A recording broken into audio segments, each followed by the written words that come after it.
বেঁধেছিস? ওটা বাঁধিসনি তো? গলা অবধি ঢাকেনি। যেগুলো আগে পারবি সেগুলো আগে লিখবি। নাম্বারিংটা করতে ভুলবি না। 1-এর বি যদি আগে লিখিস 1B আগে লিখবি, ঠিক আছে? 1B লিখে করে দিবি। প্রত্যেকটা অ্যান্সার করবি কিন্তু, যা পারবি। স্পেলিংগুলো একটু দেখার বুঝে বুঝে করিস। স্পেলিং প্রচণ্ড মিস্টেক হচ্ছে। All the best.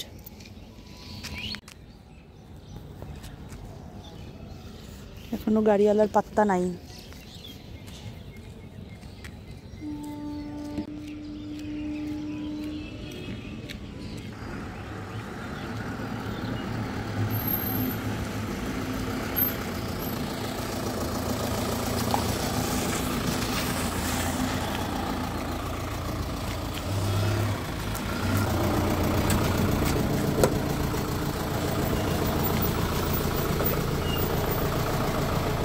All the best Aishi, tata. Hey everyone, good morning, welcome back to my channel. তো অলিকে গাড়িতে তুলে দিয়ে এলাম।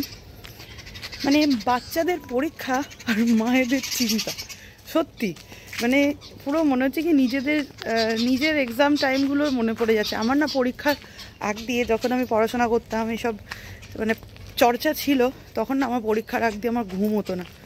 মানে গোটা রাত মানে সেই কিছুক্ষণ ঘুমাচ্ছি, কিছুক্ষণ জেগে যাচ্ছি, কি করবে। ঠিক সেম কালকে আমার অলির ক্ষেত্রে হয়েছে। যেহেতু অলির প্রিপারেশানটা একদম 100 নেই, সেই জন্য আমার মানে একটু চিন্তা হচ্ছে, কারণ স্পেলিং মিস্টেক প্রচুর করছে। কালকে রাতেরবেলাতেও সকালবেলাতে উঠিয়ে একটুখানি রিভিশন দিয়েছি, কিন্তু টেনশান হচ্ছে যে ঠিক মতন করে আসবে কিনা। তো এটা নিয়ে একটা চিন্তার বিষয়। যাই হোক, চিন্তা করে তো কোনো লাভ নেই, কিন্তু যা হবে হবে। তো আজকে হচ্ছে ওদের সায়েন্স এক্সাম। চাটা খেয়ে বাবরচির কাজে লেগে পড়েছে।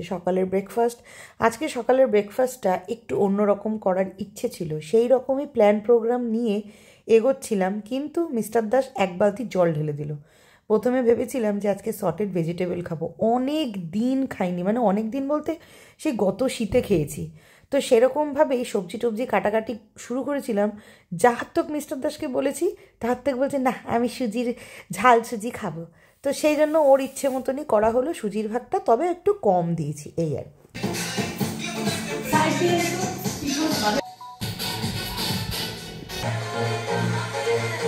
ওকে, লম্পঝম্পের কাজ শেষ, আবার ব্যাক টু প্যাভিলিয়ন। সকালবেলার ব্রেকফাস্ট খেয়ে মিস্টার দাস চলে গেছে মিস্টার দাসের কাজে। অ্যাকচুয়ালি হচ্ছে অলিদের স্কুলের আজকে ফিস জমা দিতে হবে, কারণ ফেব্রুয়ারি মার্চ একবারে জমা না দিলে না রেজাল্ট পাওয়া যাবে না, অনেক ঝামেলা হবে। তো ও ওইদিকে কাজে গেছে, আর আমি এদিকে আজকে এঁচোড় বানাবো। তো এঁচোড়টাকে সেদ্ধ বসালাম। আমার এখনও ব্রেকফাস্ট হয়নি, কিন্তু করব আজকে না। এঁচোড়টাকে একটু অন্যরকম করার ইচ্ছা আছে। ইচ্ছেটা তো প্রকাশ করে ফেললাম, এবার দেখা যাক কত দূর লাস্ট অবধি হয়। কারণ আমি দেখেছি, যখনই এক্সাইটমেন্ট নিয়ে একটা বিশালভাবে কিছু রান্নার দিকে এগোই না, তখনই ধ্যারাই। তো সকালবেলার ফোনের কাজকর্ম নিয়ে এখন বসেছি, কারণ ফোনের পাট্টা চুকাই। শ্বশুরবাড়ি বাপের বাড়ি যাদেরকে আমি ডেইলি ফোন করি, মা বাবা বোন ননদ, সবার সাথে কথা বলে নিয়ে তারপরে রান্নায় যাব। কারণ এরপরে না রান্না করতে করতে যদি ফোন করে, মাথাটা না খারাপ হয়ে যায়, আর ফোনের দিকে কনসেন্ট্রেট করবো না, রান্নার দিকে কনসেন্ট্রেট করব। তো কি করব, এদিকে ওই দিক করবো না এই দিক করবো, এই করতে করতে তোর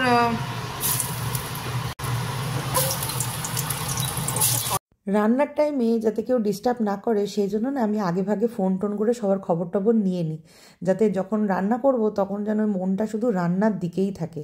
আমি দেখেছি যেদিনকে আমি একটুখানি ভালোভাবে রান্না মানে মাথা ঠান্ডা করে রান্না করব না, সেই দিনকে কিছু একটা গন্ডগোল পাকে। আচ্ছা, প্রথমে না এইগুলোর ভেবেছিলাম আমি বড়া করব, মানে ওই মাছের মুড়োগুলোর, কিন্তু এখন ভাবছি যে আর সময়ও নেই। আর মিস্টার দাস বললো যে ও বড়া খাবে না আজকে, এঁচোড় আবার চিংড়ি আবার বড়া দুটো ইয়ে করলে পরে অসুবিধা।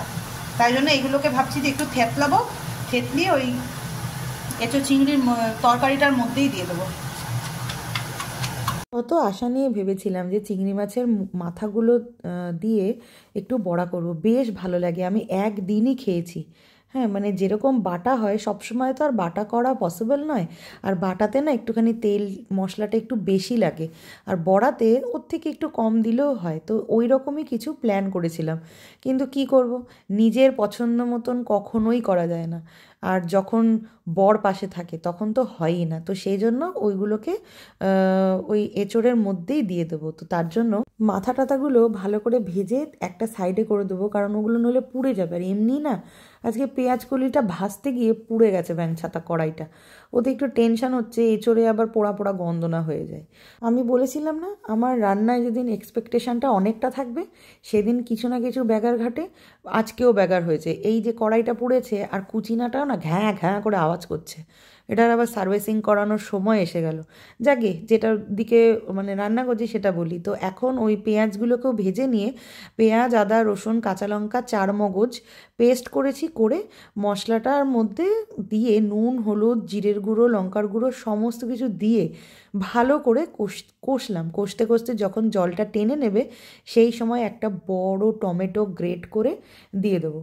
দিয়ে এরপর ভালো করে কষতে থাকবো। আজকের এঁচোড়টা না বেশ একটু কষিয়ে রান্না করব। একটা কথা বলে দিই, যখনই আমরা এঁচোড় রান্না করবো না, মানে আমি তো করি আর কি, মানে এঁচোড় কখনো কখনো অল্প তেলেও রান্না করি, কখনো কখনো বেশি তেলেও রান্না করি, কিন্তু তেলটা যদি একটু বেশি দেওয়া যায় না তাহলে কিন্তু এঁচোড়ের টেস্টটা কিন্তু দ্বিগুণ হয়ে যায়। হ্যাঁ, তো আমরা অনেক সময় হেলথ কনসিয়াস বেশি আমরা আজকাল। হ্যাঁ, তো সেই জন্য আমরা মাঝে মাঝে কিন্তু তেল কম দিই, মানে আমি নিজেও করি, কারণ মা যখন থাকে তখন একটু তেল কম দিয়ে মশলাপাতি কম দিয়ে রান্না করি। কিন্তু আজকে কিন্তু একদম মানে একদম বেশ ইচ্ছে আছে একটু বেশ ঝাল ঝাল কষা কষা এঁচোড়ের তরকারি। দেখা যাক, যেটা ভাবছি এক্সপেকটেশনটা অনেকটা হাই, এখন কতটুকু সাকসেস হয় আমার সেটা দেখার। যেহেতু অনেকটা বড় টমেটো দিয়েছি, টকটাকে ব্যালেন্স করার জন্য একটু চিনি দিয়ে দিলাম। এরপর ওই ভেজে রাখা আলু আর এঁচোড়গুলোকে দিয়ে মশলা দিয়ে ভালো করে কষাতে হবে কিছুক্ষণ, ওই ভেতরে যাতে এঁচোড়ের ভেতরে যাতে মশলাটা ঢোকে। দিয়ে দেবো হচ্ছে গরম জল। এঁচোড় রান্না যখনই করা হবে না তখনই গরম জল দিলে না এঁচোড়ের টেস্টটা বেড়ে যায়। আমিও আগে জানতাম না, কিন্তু এইটা আমাকে আমার দিদুন বলেছে যে এঁচোড় রান্নায় সব সময় উষ্ণ গরম জল হলেও চলবে, কিন্তু গরম জলটা ইউজ করতে হয়। ওলি দরজাটা খুলে দে। ওকে, তো স্নান টান কমপ্লিট, চুল মাথা ভিজিয়ে আজকে স্নান করেছি।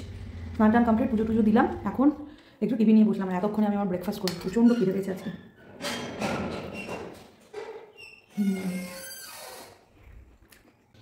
আচ্ছা, এখানে আমি অলি রানির ভাত বাড়ছি। এই হচ্ছে পেঁয়াজ কলি, আর এই যে শো স্টপার। কি সুন্দর কালারটা হয়েছে, আর কি দারুণ সুবাস দিচ্ছে, একদম সেই মাটন মাটন ফ্লেভার লাগছে, গন্ধটা দারুণ উঠেছে। আর এই হচ্ছে ভেজ ডাল, সরি ভেজ ডাল না, ওই টমেটো দিয়ে মটরশুঁটি দিয়ে ডাল। কি যে বলি, এক রেঁধেছি আরেক বলছি। আপনাদেরকে বলা হয়নি, আমি নামানোর সময় ঘি গরম মশলা দিয়েছি। ঘি গরম মশলা কিন্তু মাস্ট, ওটা না দিলে কিন্তু এঁচোড় রান্না কিন্তু হবেই না, অসম্পূর্ণ থাকবে। কোমরে হাত, কোমরে হাত।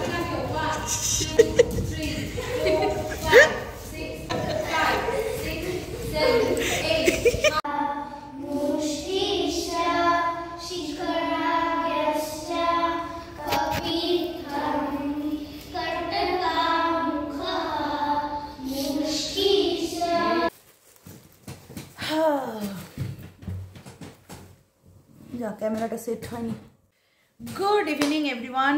তো আজকে অলির ডান্স ক্লাস ছিল। ডান্স ক্লাস থেকে ওকে আমি ম্যামের কাছে পড়তে দিয়ে এলাম। ম্যাম বললেন যে আজকে সন্ধ্যাটা আমি পড়িয়ে দেবো, যেহেতু বাংলা পরীক্ষা আছে ওর শুক্রবার দিনকে, তো উনি পড়িয়ে দেবে। তো আমি একটু নিশ্চিন্ত হলাম। তো ওখানে পড়াতে দিয়ে আর আসার সময় না এই যে গরম গরম সিঙ্গাড়া ভাজছিল, তা আমি দুটো কিনে নিয়ে এসেছি। অলিকে খাইয়ে দিয়েছি রাস্তাতেই, অলিকে ডোনাট কিনে খাইয়ে দিয়েছি। খাইয়ে তারপরে আমি ওকে পড়ার ওখানে দিয়ে এলাম। গরম গরম চা আর হচ্ছে সিঙ্গাড়া আমার আজকে রাত্রের ডিনার। এই যে খেয়ে দেখা যাক কীরকম। সবাই খাচ্ছিল, আর নতুন দিয়েছে, নতুন মিষ্টির দোকানটা আমাদের এখানে। মিষ্টির কোয়ালিটিটাও বেশ ভালো। আমি ঠাকুরের জন্য নিয়ে এসেছি।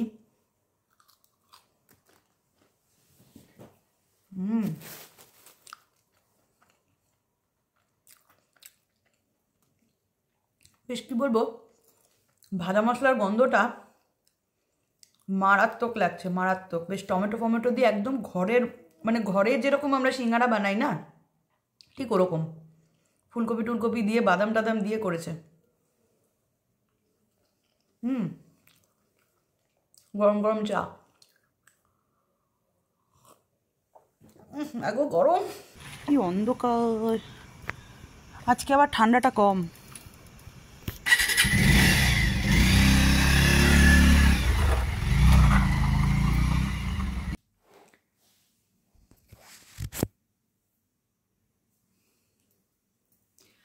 ওকে, তো এখন ঘড়িতে রাত্রির 11টা বাজে। খাওয়া দাওয়া করে নিচের সমস্ত কিছু গুছিয়ে গেছি, আসতে অনেকটাই দেরি হয়ে গেছে। মিস্টার দাস চলে গেছে ডিউটিতে, ওর আজকে নাইট শিফট আছে। আর অলি রানীকে খাইয়ে দাইয়ে ওই যে বিছানায় করে দিয়েছি, এই পিছনে উল্টি আছে। ওই যে কিরে, পরীক্ষা কেমন দিয়েছিস তুই আজকে? কটা স্পেলিং ভুল করেছিস?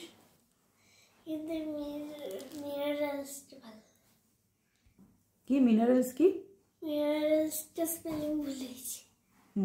একটা হলো। আর নেভার স্পেলিংটাও তো ভুল করে এসেছিস। নেভার স্পেলিংটাও তো ভুল করে এসেছিস। হ্যাঁ, দুটো হলো। আর মানে বুঝতে পারছেন, একটা একটা করে বলছি, একটা একটা করে হ্যাঁ হ্যাঁ করে যাচ্ছে। মানে কি যে স্পেলিংয়ের একেবারে সরস্বতী আমার মেয়ে। যাই হোক, ওর পরীক্ষায় যা শুয়ে পড়, কালকে সকাল সকাল উঠতে হবে, বাংলা পরীক্ষা আছে, চল যা। তো হ্যাঁ, কালকে ছুটি আছে, পরশুদিন বাংলা আছে, কালকে ময়ূর রচনাটা মুখস্থ করতে হবে। যা শুয়ে পড়, সকালবেলা ডাকবো, উঠতে চাস না। যেটা বলছিলাম, তো মানে বানানে আমার মেয়ে সরস্বতী, হ্যাঁ। তো আর হচ্ছে পড়াশোনায় হচ্ছে লক্ষ্মী, হ্যাঁ। এত লক্ষ্মী যে যা পড়ে দুদিন যদি রিভাইজ না করা হয় সব ভুলে যাবে, এরকম একটা ব্যাপার। তো হ্যাঁ, আবার আমি আমার টপিকে চলে আসি। তো আজকে রাত্রেবেলা এখন একটা মানে উ করতে করতে দিন চলে যাচ্ছে। অত কথা বাড়াচ্ছি না, আমি বলেই দিচ্ছি। এই যে আমি কিছু হ্যান্ডমেড জুয়েলারি আমি নিজে ডিজাইন দিয়েছিলাম। তো মৌপিয়াদি আমার খুব ভালো দিদি হয়, সে আমাকে বানিয়ে দিয়েছে। সে অনেক দিন ধরেই এই সমস্ত কাজ করছে, কিন্তু আমি কখনো মানে আমার সৌভাগ্য হয়নি তাকে বানাতে। ওলি নিচে নাম, কথা বলছি না, মানে আমার সৌভাগ্য হয়নি কখনো তাকে দিয়ে বানানো। তো আমি বানিয়েছি, আমাদের অন্ডালেই থাকে। তো অনেকগুলো অর্ডারই দিয়েছিলাম, তার মধ্যে ক্লে জুয়েলারিও আছে দুটো তিনটে। তো ক্লে জুয়েলারিটাও বানাচ্ছে। এই তিনটে জিনিস বানিয়ে দিয়েছে। তো এই তিনটে জিনিস আমাকে দিয়ে দিল।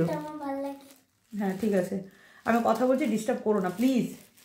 তো যেটা বলছিলাম, তো তিনটে জিনিস আমাকে বানিয়ে দিয়েছে। আর ক্লেগুলো বলেছে যে দুদিন পরে দেবে, যেহেতু ওর মেয়েরও পরীক্ষা, মৌপিয়াদির মেয়েরও এইচএস দিচ্ছে, সেই জন্য আমিও আর চাপ দিন। আর এই মুহূর্তে আমার দরকার নেই, হোলির এখনও দেরি আছে, হোলিরটা ওই আগাগ দিয়ে দেবে। তো এইগুলো বানিয়ে দিয়েছে, এইগুলোই আপনাদের সাথে শেয়ার করব। তো চলুন, ফার্স্ট হচ্ছে একটা, আমি এখানে দুটো হার আছে, মানে নেক পিস, আর একটা হচ্ছে রিবন বলতে চোকার হিসেবে পরলেই বেশি ভালো লাগবে, মানে ডিজাইনটাই আমি এরকম দিয়েছিলাম। তো এই যে হচ্ছে এইটুকুই হচ্ছে নেক পিসটা, মানে এইটুকুই হচ্ছে ডিজাইনটা। এটা হচ্ছে টার্সেল, এটা এরকম টানলে হয়ে যাবে আর কি। আমি এখন গলায় পরবো না, কারণ এই রকম একটা ড্রেসে এটাকে আমি অপমান করতে পারবো না। এই যে এরকম যাবে, এই যে এরকম যাবে, এটা শাড়ির সাথে কুর্তির সাথে কিন্তু দারুণ যাবে। তো এই হচ্ছে ফার্স্ট পিসটা, এটা খুব সুন্দর, একদম মানে ডিটো কপি করে দিয়েছে, যেরকম আমি বলেছিলাম ঠিক সেই রকমই হয়েছে, খুব সুন্দর। এটা হচ্ছে ফার্স্টটা। দ্বিতীয়টাও খুব কিউট, দ্বিতীয়টা তো খুবই পছন্দ, মানে ওটা পছন্দ তো সব কটাই, কিন্তু তার মধ্যে একটা স্পেশাল থাকে না। তো এটা হচ্ছে সেই স্পেশালটা, মানে এইটা যে কত সুন্দর হয়েছে আমি বলে বোঝাতে পারবো না, একদম যেই রকম চেয়েছি ঠিক সেই রকমই হয়েছে। তো এটাও একটা চোকার, এই যে চোকারটা, এইটুকুই জিনিসটা, এই যে এরকম করে বা এরকম করে পরা হবে জিনিসটা। আর এইগুলো ওই যে যেরকম হ্যান্ডমেড, এর আগের যে হ্যান্ডমেড জুয়েলারিগুলো, এখন এইগুলো হচ্ছে নতুন উঠেছে। আগের হ্যান্ডমেড জুয়েলারিগুলো, মানে আগে বলতে কয়েক বছর আগেকার কথা বলছি, তখন কিন্তু পিছনেই টার্সেলটা থাকতো, কিন্তু এখন খুব উঠেছে টার্সেল দুটো সামনে দিয়ে, মানে এইদিকে একটা ছোট একটা বড় হয়ে সামনে দিয়েই ঝুলবে। তো বেশ কিউট লাগে কিন্তু দেখতে। এই জিনিসটা কিন্তু দারুণ, এটা একদম মানে খুব সুন্দর, জাস্ট চুমু। এটা তো আমার খুবই পছন্দ হয়েছে। আমি এগুলো সবকটা দিয়ে একটা রিলস বানাবো, কিন্তু ওই যে বলে না, আমার মানে যতক্ষণ আপনাদের সাথে শেয়ার না করছি ততক্ষণ অবধি কিন্তু মানে মন ভালো লাগে না, এই আর কি। এরপরে হচ্ছে আজকে শো স্টপার, মানে এইটা তো আমি অলির জন্য, স্পেশালি অলির জন্যই আমি বানাতে দিয়েছিলাম, কিন্তু অলির এখন চুলটা ছোট হয়ে গেছে। যবে মানে বড় হলে অবশ্যই পরাবো, কারণ অলির যখন চুল বড় বড় ছিল তখনই আমি বানাতে দিয়েছিলাম, কিন্তু হয়ে ওঠেনি।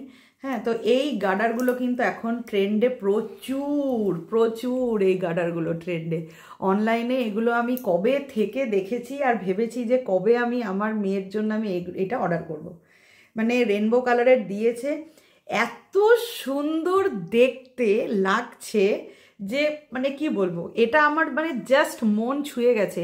নেক পিসগুলো তো আছেই, কিন্তু এই জিনিসটা যে এতটা সুন্দর হয়ে যাবে আমি কিন্তু সিরিয়াস বলছি, ভাবতে পারিনি। তো এইটা নিয়েও আমি একটা শর্টস বানাবো। অলির চুল যবে বড় হবে হবে, কিন্তু আমার চুল তো বড় আছে, তো আমি একটা শর্টস বানিয়ে নেব, এই হচ্ছে ব্যাপার। তো আপনাদের কোনটা ভালো লাগলো? এই আপাতত এই 3টে পেয়েছি, আরও দুটো ক্লে জুয়েলারির অর্ডার আমি দিয়ে রেখেছি। তো আমার তাড়াহুড়ো নেই, এখন এই মুহূর্তে তো কোথাও যাব না, সেই জন্য আমি বলেছি যে তুমি ধীরে সুস্থে বানাও, মেয়ের পরীক্ষা শেষ হোক, তারপরে হোলির আগে একটা দিয়ে দেবে, সেটা আপনাদের সাথে অবশ্যই শেয়ার করবো, মোটমাট সবই শেয়ার করব। তাহলে চলুন আজকের ব্লগটা এই অবধি রাখছি, দেখা হবে কালকের একটা ব্লগে। তো ততক্ষণের জন্য সবাই সুস্থ থাকবেন, ভালো থাকবেন, সবাইকে ভালো রাখবেন। দেখা হচ্ছে নেক্সট একটা ভিডিওতে। তো আজকের জন্য টাটা, গুড নাইট।